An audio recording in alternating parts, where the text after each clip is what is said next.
William Gargan stars as Barrie Craig, confidential investigator.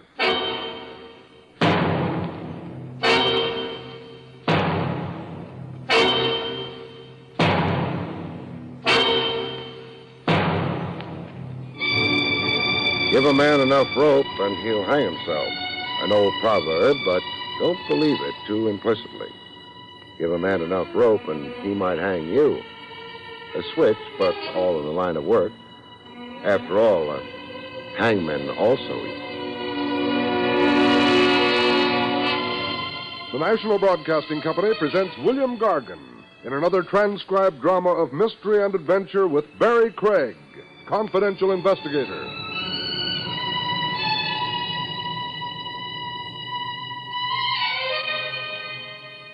Craig speaking. There's nothing like a college education. The hallowed halls of ivy is the perfect cure for moss on the brain. I had my own wits nicely sharpened a case or two ago, matriculating in an institution of higher learning known across the land as Blankhurst U. I'd been summoned to the dean's office. A mild-looking chap with eyeglasses that sat on the middle of his nose. His name was Palmer. Dean Percival Palmer. My decision to employ you is personal. As you may know, we have a rather celebrated basketball team. Enough said. I can fill in the rest. A rated basketball team grown too big for the old college gym. Gone big time. Big arenas, big gates, big dough, big bets. Players are bribed, games are dumped, etc., and so forth. I've considered outlawing basketball at Blankhurst U. Now, what are the facts? There are no facts as such. Only whisperings, grave rumors, a seething undercurrent in the school and in the public press. Well, spell out one specific rumor. Very well. It is hinted that the contest of last week was, fixed. Who played against Blankhurst U last week? Stratton College. Stratton College was the obviously inferior team. Well, obvious by what measurements? Why, its record for the season. It had won but 2 contests and lost 14. Pretty feeble, all right. While Blankhurst U came into the contest with 16 victories and 3 defeats. Making Blankhurst U the odds-on favorite. But Blankhurst U lost, huh? Yes. Well, how close was the score? 49 to 43. There was a sharp newspaper attack after the contest. A sports columnist named Sophie Slater writes a column called The Lowdown on Sports. He was almost libelous in what he wrote. Well, who is the captain of the team? Chris Ransom. And who is the coach? Sandy Bigelow. Do the rumors touch Coach Bigelow? Very much so. The crooked coach. Rare, if true. It's usually one player that louses up a team, one susceptible sucker that gamblers can get to. However, when's the next game? Tomorrow night. Blankhurst U plays Van Bursen College. Well, who's favored to win? Van Bursen College has yet to win one major contest this season. Meaning if Van Bursen wins tomorrow, there's really something rotten in Blankhurst.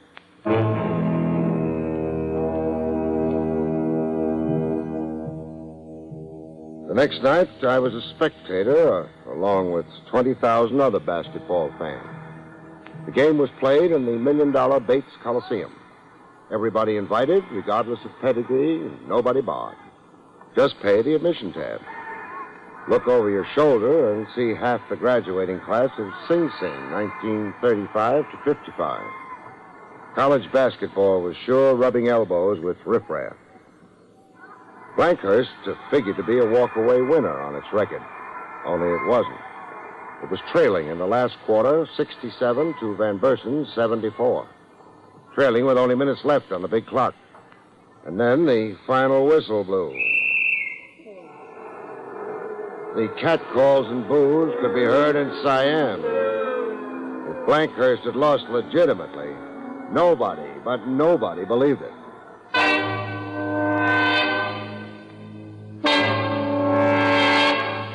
I caught the captain of the team, Chris Ransom, under the showers. A gangling youngster who stood 6'6" high. Red hair and a crew cut. And freckles like somebody had splattered his face with a ripe tomato. Hey, pass me a towel, huh? Sure. Here you are. Thanks. You're here to heckle me, huh? Well, why do you say that? You're the secret agent Dean Palmer wished on us. Well, I see my fame has preceded me. Oh, whenever you're ready, Chris, I've got some questions. Well, is this going to take long? I've got a date. New chick. I can lose her to 20 other guys. Well, I'll make it brief. Well, I'm holding you to that. Come on, we can chin in the locker room.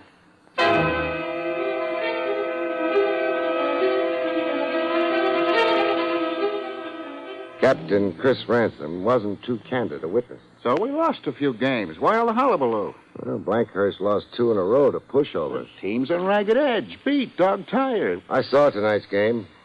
I made some mental reservations about it. You going to set yourself up as a basketball expert? I know the game, Chris. I was a player as a youngster and a fan ever since. All right, Mastermind, go ahead. What did you find suspicious about tonight's game? For one thing, the money riding on it. How would you know? Faces in the crowd. Tony Capron, a big Eastern bookmaker. Vince Varden, a notorious fixer, prize fights and horse racing. Varden's been convicted for both. And then Johnny Minton, One-Eyed Meyer, Richie Silk, Bozo the Bull. Oh, you had a prize gallery of fans in the Coliseum tonight. Was that the team's fault? All right. I won't hold the gambling picture as I read it against the team. But answer me this. Why did you replace yourself in the last quarter? Sprained ankle. I'd begun to limp. Ankle looks fine to me now. It wasn't then. Second-string player subbing for you meant money in the bank for the gamblers, Chris. You're Blankhurst's anchor man, and it's top scorer. Are you accusing me of deliberately... I wouldn't accuse any boy of anything. Not until I have positive proof. Absolute evidence. You've got a big future ahead, and I'd hate to see it wrecked by stigma or innuendo. I'm a cop, but I worry about that. Thanks for some kind words. Okay. Go keep that hot date, Buster.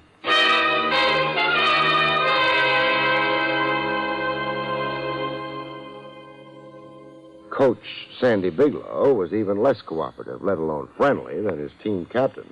I don't take kindly to private snoops annoying my players. Well, don't complain to me. Dean Palmer exceeded his powers in hiring you.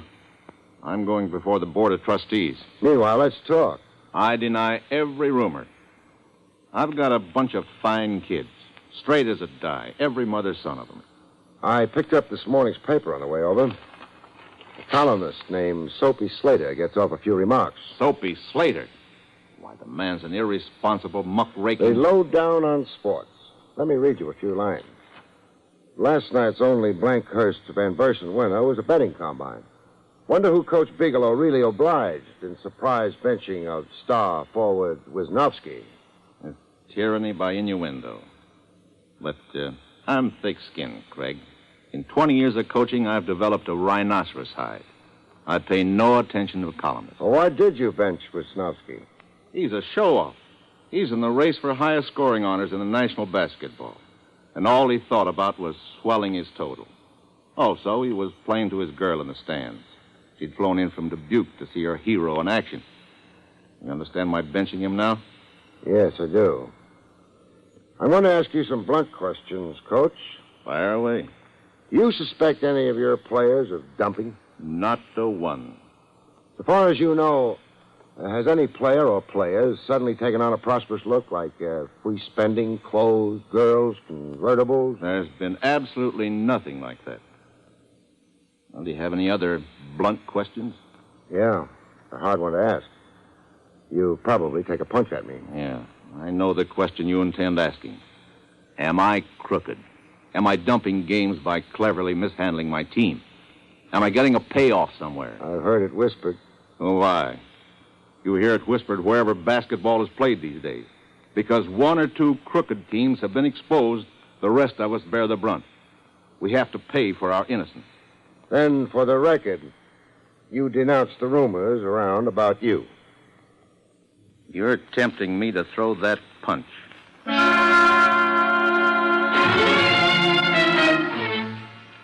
Sunday in a college town is a day of cemetery quiet. I checked into the nearest recreation lounge. The joint was the annex to a hotel, the Hotel Olympia. I had a key to room 222. The bartender, drink, please. You decide what. I want to be surprised. I was halfway through a drink advertised as Campus Conniption, 99 cents, when a gent came close enough to breathe on me. He looked more of a stranger in town than me. Beefy jowls, a stick pin with a diamond the size of a walnut, and yellow shoes. His kisser was not unfamiliar. Hello, Craig. Place a face? Yes. I didn't know the circus was in town. The New York joke's out of place here. So are you, Smiley. I got a sister living here in town. I'm visiting. Why? Well, sit down. I'll tell you why. Okay. I'm tingling with expectancy. You'll be tingling all right when you see what I got for you. Here. For your old age. Well, what's inside the brown wrapping? $1,000 in 20s. For me? For you. For what? For nothing. And I got something else for you. Let's see. Yeah, here in my vest pocket. For you, Craig, my compliments. A railroad ticket. One way, clear to Times Square. One look at you at the bar, I knew you were homesick. Your train's in an hour. Give my regards to Broadway. Very sorry, Smiley. You're gonna be foolish? I am. The boys and me are making a buck. What's it to you? Nothing. That's a job for the authorities. I'm here to crack down on fixing and fixers.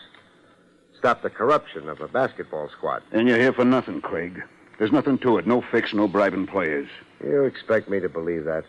Sounds corny to say, I know, but we haven't been able to reach a player. We try, but no dice. Then why try so hard to ship me home? We're running lucky. We don't want a jinx. So the boys made up a pool. $1,000. Get rid of you. They don't want no evil eye. If you don't grab the G, you're a sap. Put it back in your pocket, Smiley.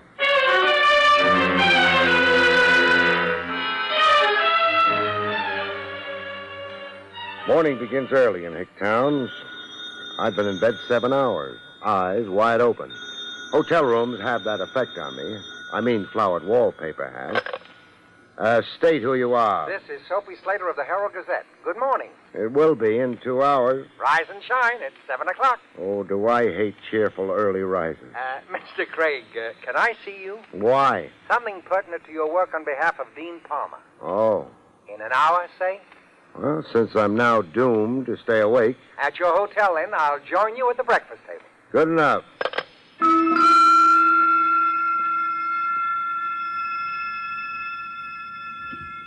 Soapy Slater really did have vital, confidential information. Coffee's good. Now, at least 3 games were dumped by Blankhurst U. Well, give me concrete proof. I've got another kind of proof. Guesswork's no good, Slater.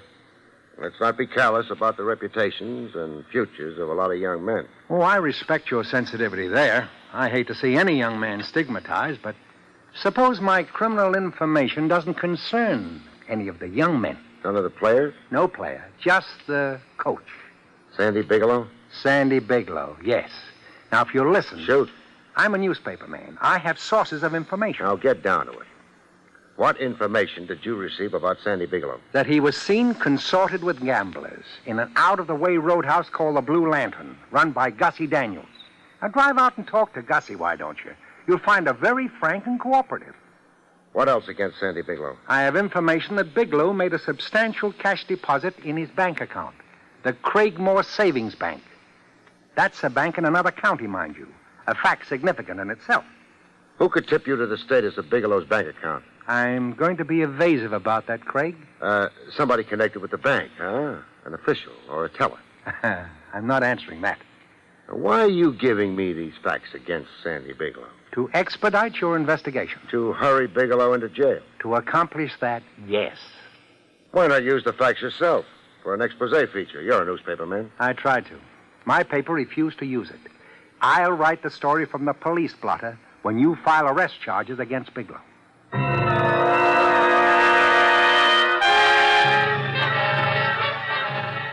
the Craigmore Savings Bank, 70 miles across the county line, I persuaded the bank manager to give me a detailed memorandum on Bigelow's savings account.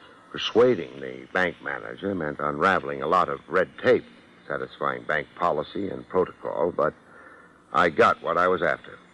My next stop was the Blue Lantern.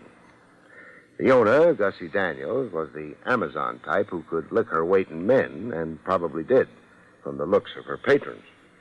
Her answers were frank and cooperative. He was in here all right, that Bigelow. Over in that corner there, trying not to look conspicuous. Bigelow was in here frequenting with gamblers. Nose to nose, talking to him over beer and pretzels.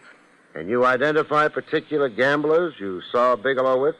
All that New York crowd. I had a state cop name a few for me. One named Johnny Minton. Oh, mean looker. Another named Richie Silk. Crazy about my cheese mix and potato chips, that one. And a third with a funny name that sounds like Bongo or something. Bozo the Bull? Yeah, that's it.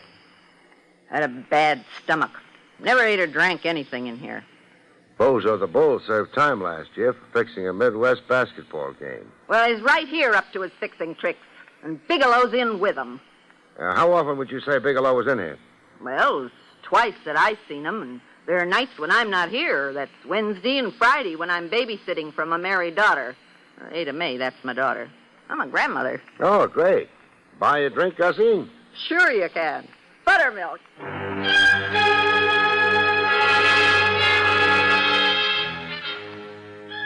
Before making a cause célèbre of the coach, I had a talk with him. Circumstances could be damning on their face, yet untrue. I've been a cop too long not to know that. Bigelow tried explaining his meetings with known gamblers. I've nothing to be ashamed of. I sought those certain gentry out in order to warn them. Warn them of what? To keep away from my boys. You see, there'd been anonymous phone calls to Wisnowski and to Chris Ransom. Open hints of offered bribes. And both Wisnowski and Ransom reported the incidents to me. I told them to say nothing. So you met with the gamblers discreetly to tell them off? I threatened them with police action if they ever bothered my boys again. Well, you believe me, Craig? Frankly, I'm not sure I do. Why do you bank 70 miles away in Cragmore? Well, habit. I used to coach Cragmore College back in 1950, 5 years ago. I never canceled or transferred my bank account, that's all. What's your balance there now? My balance? Well, it's about $1,200, I'd say. Why? Got your bank book handy? Why, no. In fact, I don't have it at all. It's been missing for months. It was mislaid or lost or... I see. Suppose I told you that your balance is more like, Wait, I have a bank memorandum on it with me. Here, have a look. You're up to $6,000, Bigelow. Well, that's impossible. Fat deposits made periodically since the start of the basketball season. Well, what's your answer? Craig, somebody's out to incriminate me, smear me, a frame-up. I haven't made a deposit in my Cragmore account in almost a year. Now, you're not really asking me to believe a trick was worked on you, where, say, your bank book was stolen so that sneak deposits could be made, swelling your savings account. Well, if that slip you showed me is actually so, yes, I am asking you to believe exactly that.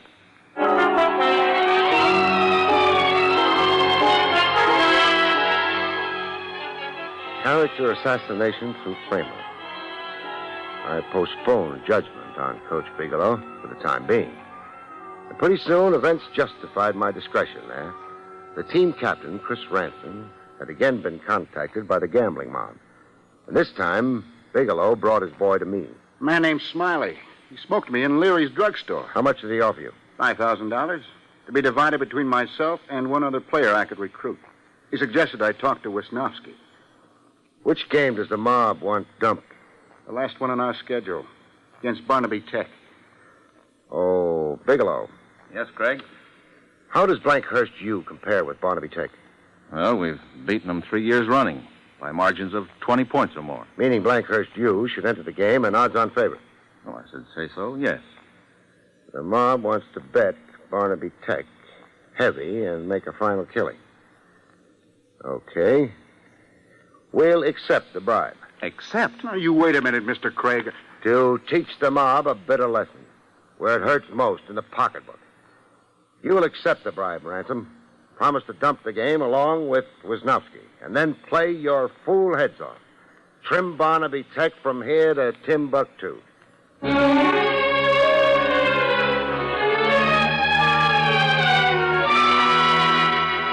game against Barnaby was played as scheduled. Wisnowski and Chris Ransom played the best ball of that or any other year. They scored almost at will. At the final whistle, the score was 76-38, favoring Blankhurst. I've never seen a more shattered bunch than that gambling clique. They looked as if the specter of the breadline haunted them. The Blankhurst team got a rising ovation.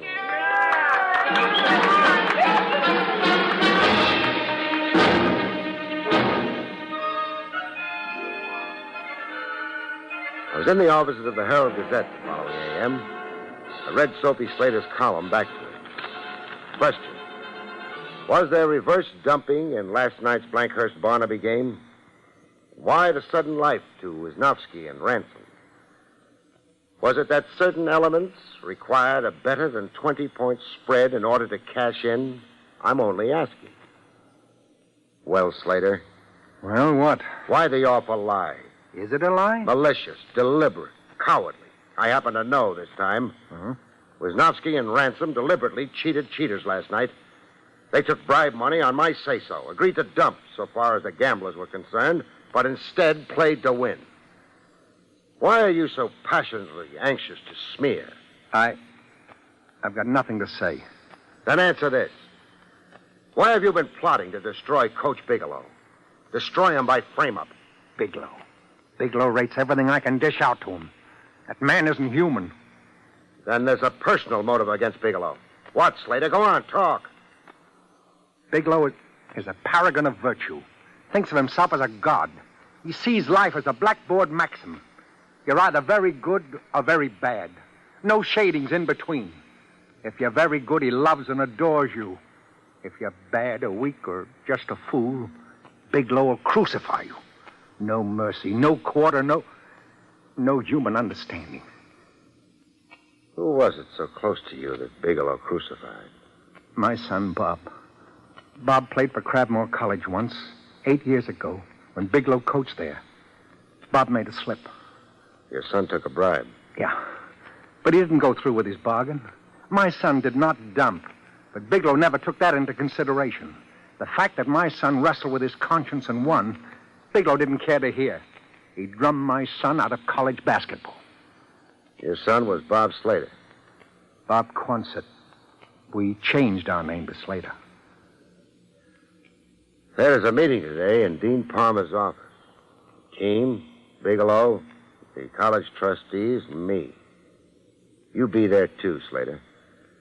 We'll get all the truth there, out in the open. There's a kind of catharsis for everybody. When we're done, we let the police study the minutes of our meeting, decide what action they want to take. You come, huh, Slater? Get it off your chest.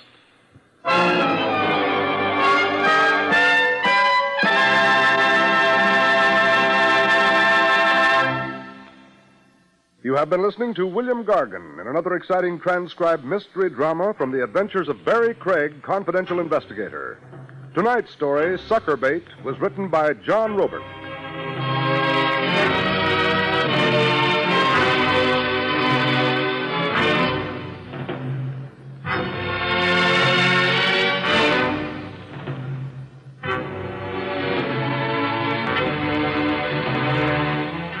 The National Broadcasting Company has just brought you an NBC Radio Network production with William Gargan starring as Barrie Craig, confidential investigator, directed by Andrew C. Love. Our cast included Norman Field, Jess Kirkpatrick, John Stevenson, Joe Forte, and Gloria Ann Simpson.